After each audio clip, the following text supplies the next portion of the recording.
how we think about stress really affects how we manage it. Healthy stress is a kind of stress that by doing it or facing the stressor, we actually build capacity. We actually gain resilience. We actually kind of grow. And sometimes kind of pausing in that and really thinking like, oh my gosh, it makes sense that you're so stressed about this because this is something that's really important to you.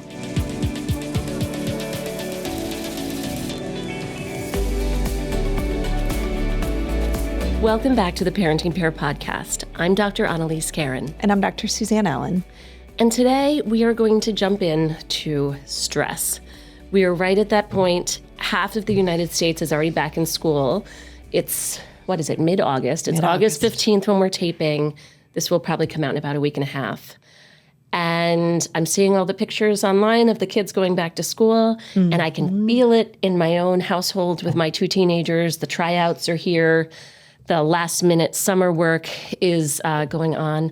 Intensity. Oh, yes. Even as you're mentioning it, the summer work, I'm listing off things in my head that haven't gotten done. And we're on the week and a couple of days countdown. So here comes the stress, Here people. Comes the stress. Here it comes. So it felt like a really timely topic, right? Yeah.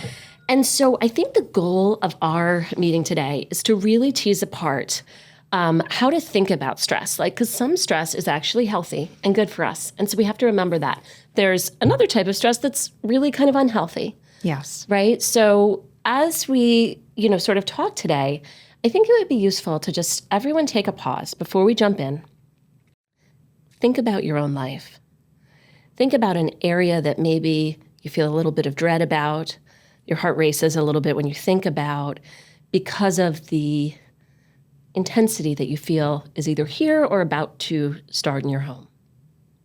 I just did that, and I noticed some of the adjectives I used when thinking about my stress were pretty negative, right? Pretty intense. And that really gets to our first point.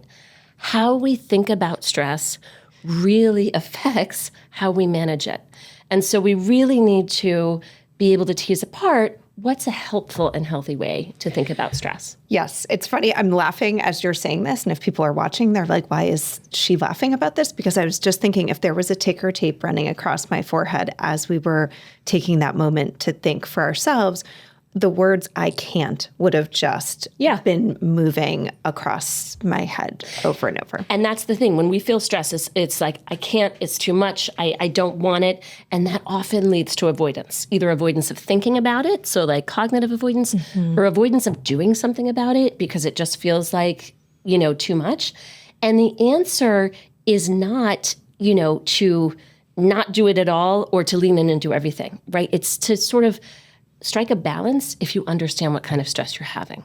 Mm-hmm. And I think as a parent, sometimes that can be hard to, I think there can be conflict, and it can also be hard to figure out for our teens when it's too much, right? Because a lot of times we go to them and they're stressed, and their version of I can't might be get out of my room, I'm quitting, it might be quietness, it might be irritability, right? A lot of things that then can make us anxious too. They've got to get this done. The summer work. The minute you said that, I thought oh my gosh, I need to put the book out. We haven't done this. Right. Yeah. So it brings up a lot of pressure for all of us. And sometimes kind of pausing in that and really thinking what is this stress about? And actually is this something that's healthy and good? A lot of times I tell teens when they talk to me about this, I'll kind of pause and reflect to them, oh my gosh, it makes sense that you're so stressed about this because this is something that's really important to you. You really want to make that team, or you care so much about your photography. No wonder why you want it to be so good. 100%. And I think what you're highlighting there, we can jump right in. Mm-hmm. We're broad scale in this podcast going to talk about two main types of stress. Mm-hmm. And the first one that Suzanne was just diving into there is healthy stress. And healthy stress is a kind of stress that by doing it or facing the stressor, we actually build capacity. We actually gain resilience. We actually kind of grow. And oftentimes that affects one's sense of self or self-confidence. But if we feel that level of overwhelm and stress, sometimes we can misjudge it to be something we can't handle or that's too much, right? So let's just throw out some examples of I think you already did, of what is healthy stress. Mm-hmm. Someone who wants to get on that team and tries out. right? Maybe someone's applying for a job and they take the stress of walking into the store to ask if they're hiring. A big presentation, a paper, an upcoming test, an SAT or ACT if you're college bound. Yeah. Right? So some of those things that really matter feel like maybe it's a big deal or is a big deal to you. And it's a big deal and it matters, but your body can signal to you, or your thoughts can signal, this is too much, or if your heart's racing and feeling, that sort of overwhelmed or tension, you can feel as though you can't handle it. And our job as parents, I think, is to really lean in to those healthy stressors, those stressors, as Suzanne said, that align with your child or teen's goals and interests, or just as maybe a deadline at school, but something that's not unhealthy, that we need to communicate our belief in their ability to do it. And when we help them, or we try to kind of frame that a little bit differently or explain, your body feels this way and here's why, right? It becomes less that this is something you have to get away from and avoid, and this is something that matters to you or is important in life, and you can do this. And I know you've said to me about this idea of like, this is where we lean in and we press the gas. Right. We tap the gas a little bit. Yep. And even if we're feeling nervous as parents, because it's very distressing to see your teen struggling or to hear from your middle schooler, I can't do it, it's too much. And that can set off our own anxiety. So we need to kind of stay steady, right? And remind ourselves, no, this is just stretching their capacity a little bit, and that's how we grow. Just like when you work out, sometimes when you're doing the workout, it hurts, right? But that's your muscles breaking a little bit so they can grow and you can get stronger, right? And so that's what this healthy stress is. And it can be really helpful to just keep in the back of your mind that you can reframe this for your teen. You can actually say that tension, that heart racing, that all of those feelings of butterflies and whatnot is actually, your heart is racing because your body's getting ready to act. Your body's getting ready to push you towards that thing that you feel nervous about doing, but as Suzanne said, you value and you want to go after, and that's healthy stress. That's whether you get it or not, whether you get the thing or not, you make the team, make the whatever it is, get the grade you were hoping for or not, the fact you leaned in and didn't just avoid, is going to help you grow. And when we can reframe that for ourselves and help our teens reframe that, right, then when they're faced with stress, when they're faced with a challenge, it helps them think about it a little bit differently. Yeah, like maybe this means I'm doing something important. I'm doing something challenging. And I'm okay. I can get through this. I can do this. This stress will end, right? I'm going to feel this way until I give that presentation, until this test is over. That's normal and that's okay. Because I think sometimes when we have some of these scary feelings, heart racing, sweating, stomach aches, that can lead kids and ourselves to think, I've got to stop because this is bad. And when we help them reframe, it's your body getting you ready. It's because you care about it. It's because it's important to you. That reframe also helps them accept these feelings are here, they're uncomfortable, I can do it, and they're temporary. And I think that is also one of that nuances and differences between what is healthy stress that we want to help press the gas on and move towards, and what is unhealthy stress and something that we really need to take a look at and maybe slow down a bit. I think the key word you said is temporary.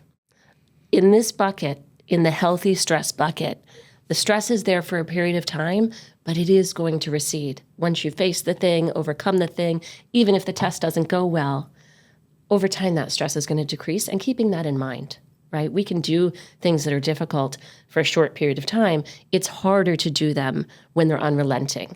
And the unrelenting part, I think, is the unhealthy stress. But very quickly, before we get to that, I think it's helpful to just, we can put the link to this in the story notes, but a really great book that has a chapter on exactly what we were just discussing about how to reframe stress to your tween or teenager is David Yeager's book that came out, I don't know if it was 2024 or recently at some point.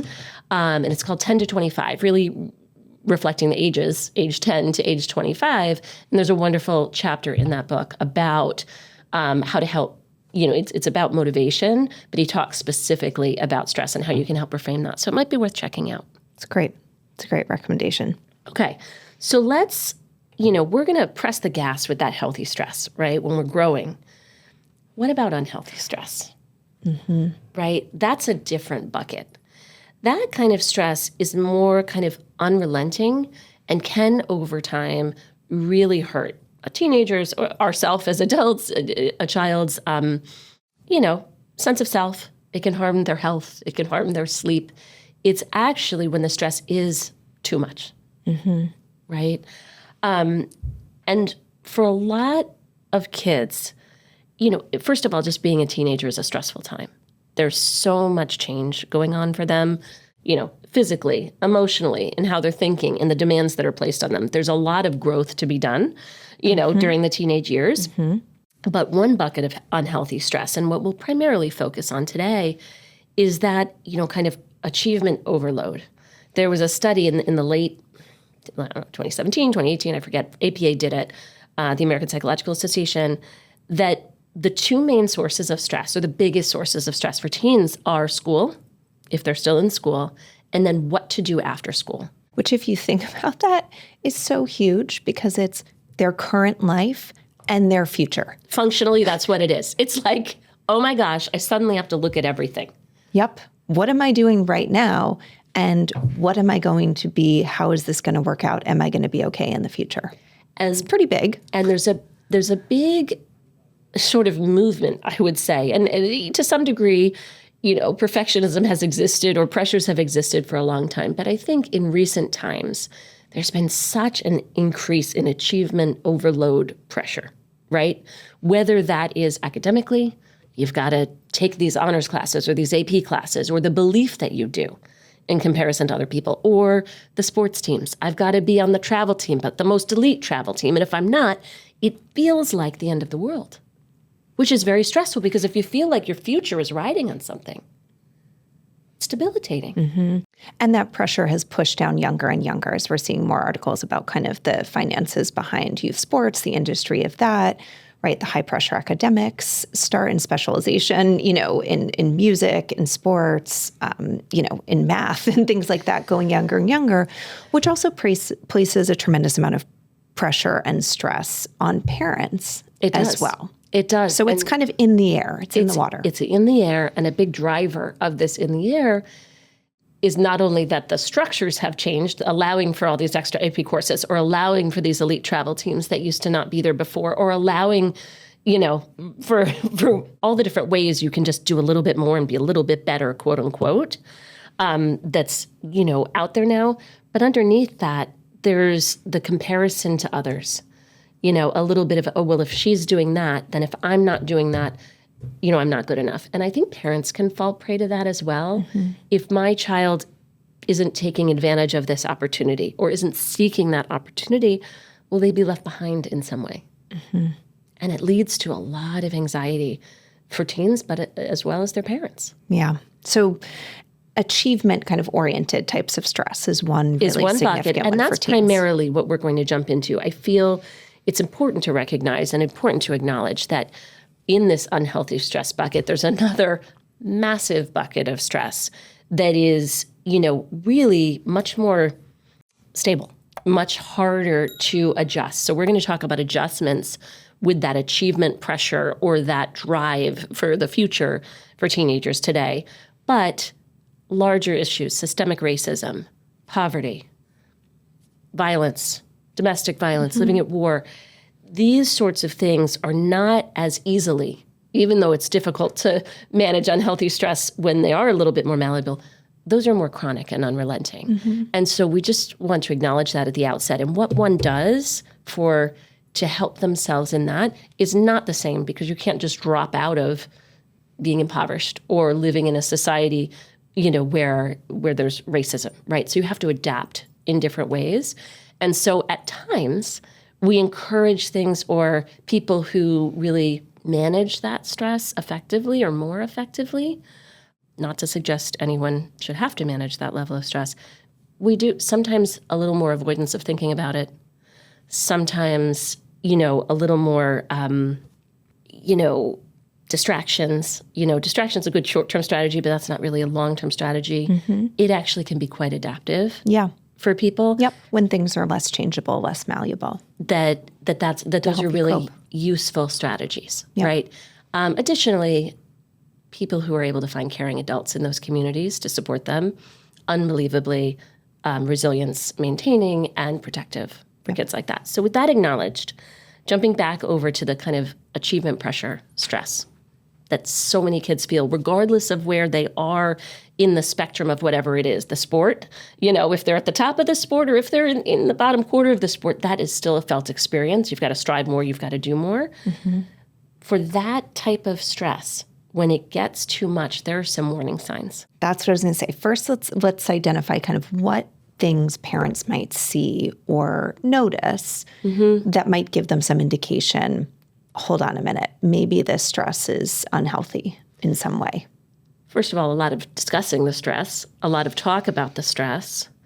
But I also think there are behavioral responses. Kids staying up way too late, impacting their sleep, or even if they're going to bed on time, having difficulty sleeping, right? The level of stress is really pouring into. Yep. Or having to wake up very early to complete or finish things. Yep. So less sleep. And that's not just, 1 or 2 nights before something big. This is, again, kind of chronic, ongoing. I would say paired with that, irritability, pretty chronic irritability, which, may be a direct result of the sleep, may also be a direct result of kind of the chronic stress. And also exhaustion, just exhaustion and burnout.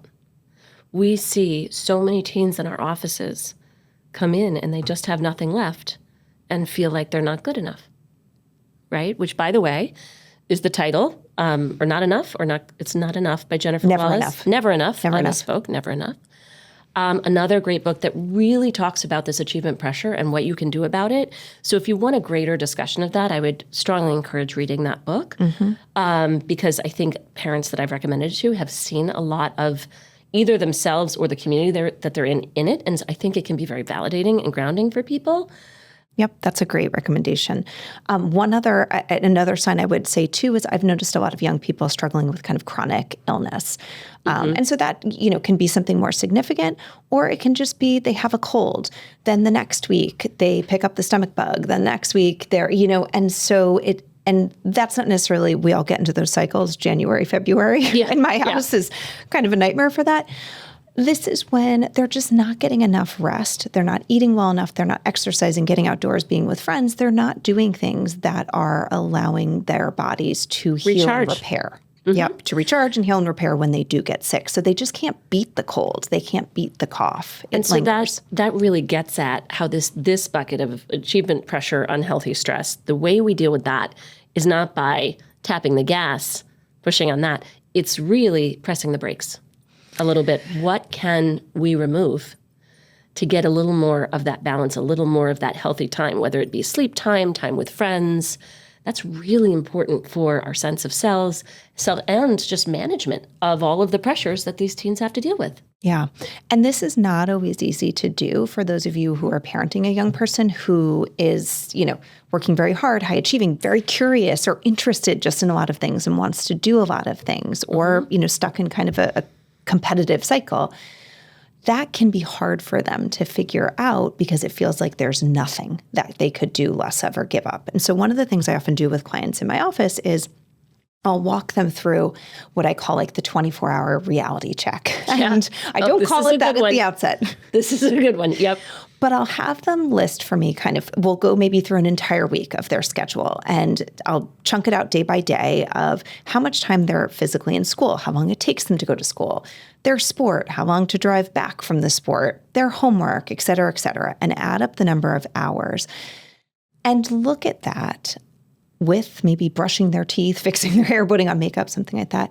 And very often what we'll find is that we are well over, if we put in 8 hours of sleep. If you put in, when I've done the 6 hours of sleep sometimes. Yes. Oh, yes. We are well over a 24-hour period. And so sometimes visually being able to see this doesn't work. And so let's look at what's being sacrificed. And I would say 9 times out of 10, it's the sleep. So they'll wind up squeezing in 3 hours or 4 hours to be able to fit everything else in. And that has consequences for their physical health, for their emotional health, for their sense of self. And I just want to highlight the majority of times I've done this with kids, they're typically not putting in, if we do it within the school week, they're not putting in social time at all.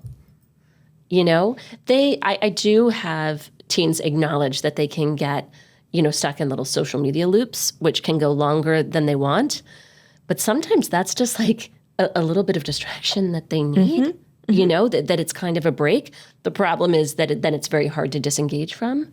But really, when you think about that, the true sort of fun, developing, laughing with your friends, it's oftentimes that doesn't fit in that 27-hour day that is already mapped out for them. So this leads to, in terms of practical, you do that 24-hour reality check with yourself as a parent and what you're modeling, and also for your teen, and then just deciding what's maybe, if that's where you are, if that's where the numbers add up, or even if they don't add up that much, but yourself or your teen are still really struggling with and unhappy, what's one major commitment that we can pull back on? Right? Maybe it isn't being team captain, but still being on the team. Maybe it's, removing one club, or maybe it's saying, what, we're not doing that honors class. We're going to take, just a regular college prep class, and that's fine. Because in life, no one ever asked me what classes I took in high school. Yeah. You know what I mean? I hate to admit this, but I'm not even sure I remember most of the classes I took in high school. Right. Exactly.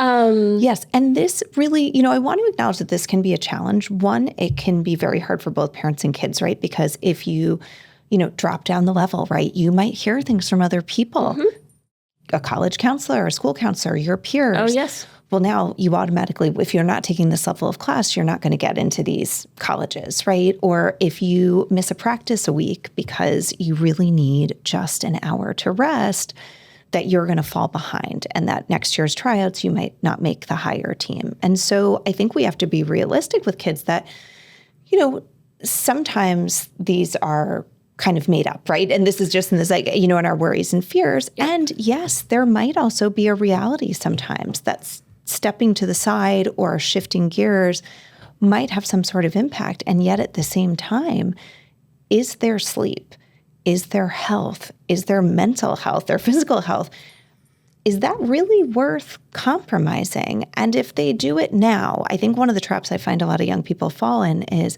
I just have to do this now. Like if I just keep pushing through this in high school. It's going to be better after this time. Yep. And then when I get a job.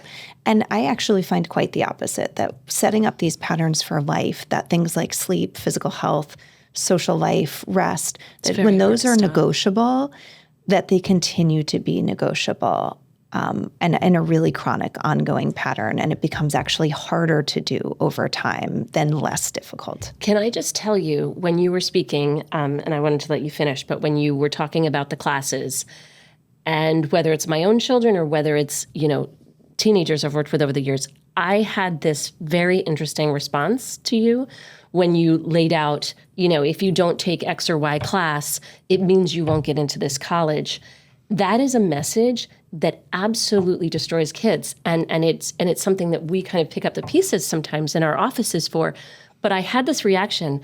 I know that as a parent, even knowing all of this, as a psychologist who works with teenagers, I have fallen prey to feeling anxiety about that sort of decision making. I think it would be amazing if, as a community, the thought that came to my mind that was so visceral was like, you know what, bring it. Because I'm going to prioritize my family, and I'm going to prioritize what is best for their health, as opposed to this narrative. Because at the end of the day, what's it all worth? Yeah. And we've got to become a community that says, you know what, guidance counselor, friend in the neighborhood, bring it. Because life is long, and it's not one darned AP class. That's going to make or break college, or make or break your life. And if it does, maybe then you want a different kind of life. And would that be okay too? I'm saying it's okay. Yeah. Okay. So with that, Ooh, I like it. I felt the anger as opposed to the anxiety, and it felt welcome. And I think sometimes we need to get behind our kids in that way, and really try to recognize when our anxiety is being taken to places that are just unhelpful and unhealthy. So with that, I think that brings us to what now? Yep. and broad strokes, I would say, what would I say? Suzanne, I'm feeling that anger right now. Well, that's a good point, because I was going to say, I think broad strokes, I almost want to start with myself here and assessing kind of my own stress and healthy and unhealthy stress and what I might be modeling sometimes in my household or for myself and my own life, but also what I might be inadvertently encouraging at times by my own anxiety or fears or worries. So I would really encourage parents to just kind of reflect on that a little bit. And maybe even times in their life when they pressed the gas or when they pulled back and how that worked out or felt for them. Yeah, and I really like that. And I think reflecting on ourselves, we're modeling behaviors all the time, knowingly and unknowingly, with good intention, sometimes not so healthfully. Yeah. We can also make those steps concrete with our tween or child, that we just make this part of the lexicon. Like, what's one healthy stress that you're working on right now, right? And maybe what's one unhealthy stressor that either we have to think about removing or we have to think about changing because it's getting in the way of you being your best self. And if we can make that concrete and just sort of talk about that, and kids and teens can start to reflect on that for themselves so they don't just feel a barrage of overwhelm, I think that would be really helpful. And that could be, you could put this into very general conversation too, even in talking about your own experiences. You get asked to volunteer for something or participate in something, right? And you could do your own little kind of pros and cons, at the dinner table or in the car in front of your teen. Like, these moms asked me if I would join and help with this. And I'm really thinking about it because while this is interesting to me or I care about it, I'm kind of thinking about my week and you starting this, and I really want to show up at your games. And so I just don't know. I'm bummed about it, but I might have to say no. Yep. And holding that, I don't have to please other people or whatever is the driver, or maybe just the interest, right? Yep. But making that decision for yourself, I love that. I think what it comes down to is stress isn't all bad. It's really not. Some of it is really good and healthy, but we have to approach it, in a way that's balanced and where we know the difference between what's healthy stress and unhealthy stress. And knowing that difference, I think, could be powerful. Yep. The stress that will help us grow and the stress that might kind of drain us. Yep. All right. So I think that's about it for today, Suzanne. So once again, again, of everyone with these starts to school, wishing everybody luck as kids and teens go back, and parents, good luck too. Yes, particularly waking up those teenagers. We know that's hard on that first week back. Anyway, again, thanks for listening. If you have any feedback for us or any ideas for future episodes, please don't hesitate to DM us on Instagram at the Parenting Pair. We said that in unison. Yeah. Or you can email us at hello@theparentingpair.com. We look forward to next week, where we are going to be talking about sexual assault on college campuses, but also in general, and how we can help our teens and young adults minimize the risk. Yep. So tune in. Thanks for listening. Bye.